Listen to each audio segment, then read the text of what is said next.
XBB.1.5 varian adalah sesuatu yang sebentar lagi akan menjadi pembicaraan.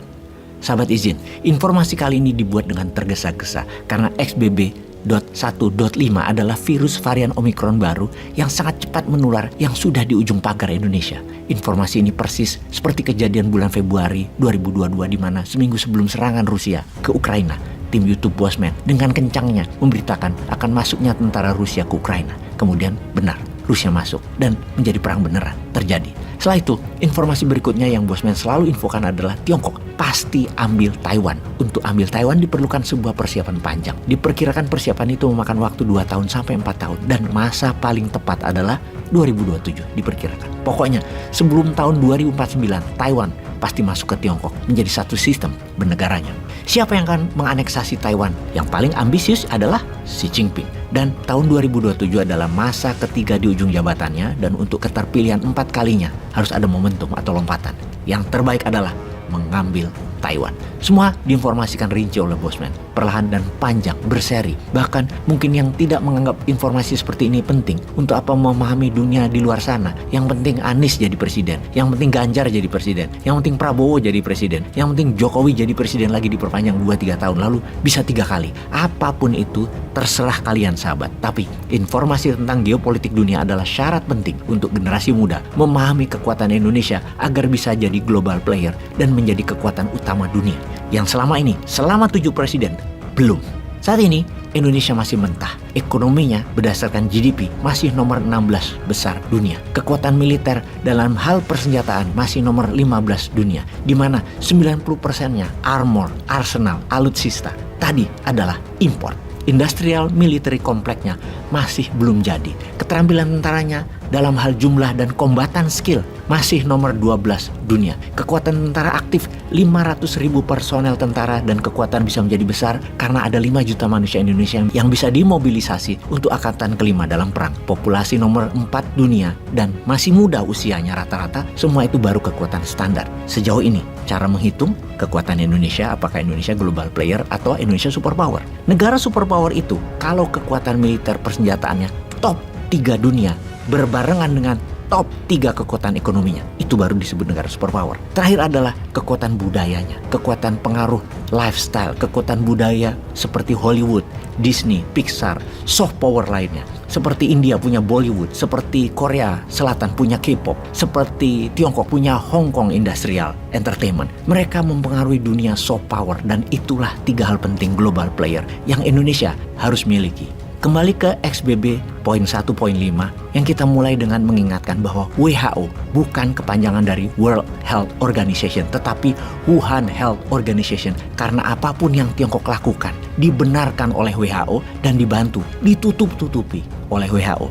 Apa yang ditutupi? Fakta mengerikan apa yang terjadi dalam 6 bulan terakhir dan memuncak di awal tahun 2023 ini. Fakta bahwa XBB.1.5 adalah varian yang cepat menular dan akan menulari dunia seperti 3 tahun yang lalu. Dan fakta bahwa semua ini akan terjadi di dunia adalah Tiongkok yang menularkan, dan WHO tidak pernah menyalahkan Tiongkok, bahkan melindungi. Itulah mengapa WHO oleh kita diberi julukan Wuhan Health Organization. Sejak peristiwa meledaknya virus dari Wuhan di akhir tahun 2019, WHO bukan fokus pada kesehatan dunia, tapi melindungi citra Tiongkok dan juga citra Xi Jinping. Yang keduanya tidak boleh disalahkan atas banyaknya korban berjatuhan karena virus Wuhan tersebut. Di belakangnya Tiongkok dan WHO ada globalis bermain, yaitu Big Pharmacy. WHO harusnya membuat dunia sehat dan aman dan juga menolong yang lemah, tetapi tidak dilakukan. WHO mengatakan fenomena yang saat ini terjadi di Tiongkok adalah hal yang bisa teratasi dengan mudah. Dan dari mana data tersebut kalau tidak dibungkus dari fakta agar dunia percaya bahwa virus kali ini tidak berbahaya dan aman? Lanjutkan dan tetaplah pakai booster vaksin keempat, kelima, dan seterusnya. Dan ini sekali lagi sesuai dengan apa yang kita katakan bulan-bulan lalu. Persiapkan masyarakat untuk booster sampai ke 10 tiap tahun sekali minimum, sampai selamanya. Kita mati sih enggak, miskin doang. Kembali ke WHO. Kayaknya WHO gak pakai masker menutup saluran pernapasan dan menutup mulutnya, tapi dengan sengaja pakai masker di matanya. gak melihat apa kejadian di Tiongkok 6 bulan terakhir sebagai ancaman dunia, malah melindungi dan membuat dunia jadi tidak hati-hati, menjadi lupa akan meningkatkan imunitas. Dari awal Bosman konstan mengatakan bahwa virus adalah konspirasi jahat karena benda yang mematikan ini beragenda dua, depopulisasi dan jualan vaksin. Virus Wuhan adalah war tool, alat perang, dan pandemi adalah warfare kali ini, peperangan. Semua ini by design, karena by design dan perang, maka demi survival of Indonesian nation, kita harus punya acuan sendiri, tidak berstandar WHO, Wuhan Health Organization, dan vaksin lagi. Itu seharusnya. Tuduhan kita terhadap WHO kali ini mungkin sangat vulgar, bahkan sampai mengatakan Tedros Ghebreyesus, orang nomor satunya WHO, adalah antek Tiongkok. Sesungguhnya siapa yang mengatakan pertama kali Ghebreyesus antek Tiongkok? Menlu Amerika di tahun 2020 di awal tahun mengatakannya, yaitu Mike Pompeo.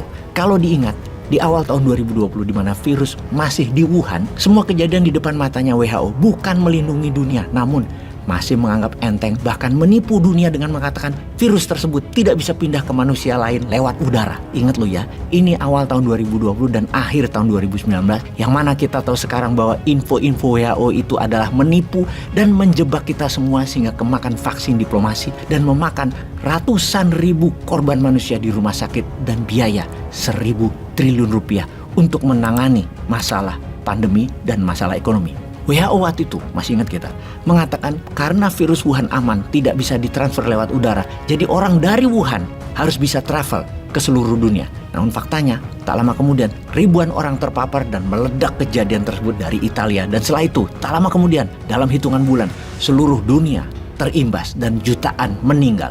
1 miliar manusia terinfeksi. Farmasi besar panen akbar, panen raya. Vaksin bohongan yang tidak meningkatkan imunitas daya tahan sebenarnya pun ikut panen. Kita ingatkan lagi, ketika beberapa negara punya strategi melindungi negara waktu tahun 2020 ini ya, dengan tidak menerima orang-orang yang datang dari Tiongkok, Dr. Tedros secara pribadi terang-terangan memarahi negara seperti India, Australia dengan mengatakan sebaiknya kalian negara-negara tidak perlu melarang kedatangan orang dari Tiongkok yang akan mengganggu perdagangan dunia. Apa nggak gila itu Tedros yang dengan terang-terangan melindungi Tiongkok? Dan tak lama setelah dia mengatakan hal itu di Januari, bulan Februari, dunia gelap dan dunia panik. Sebenarnya satu orang itulah akar masalah dunia. Karena sebagai ketua orang nomor 1 WHO, bukannya melindungi dunia tapi melindungi hanya Tiongkok. Pencitraannya dia adalah Buzzer Yuan-nya Tiongkok dia itu. Ketika bulan Februari setelah Tedros ketemu Xi Jinping, Tedros memuji betapa luasnya pengetahuan Xi Jinping itu. Itu di media dunia resmi loh dia mengatakan dan memuji Xi Jinping. Dan tak lama setelah itu baru dia mengatakan bahwa virus adalah pandemi dunia. Setelah dapat go ahead dari Xi Jinping baru mengatakan hal itu. Gendeng nih orang. Oke, coba sahabat memikirkan apa yang seharusnya kita lakukan sekarang demi survival of the nation Indonesia. Akan apa yang sebentar lagi masuk dan menjadi masalah kesehatan nasional. Ditunggu komen Anda.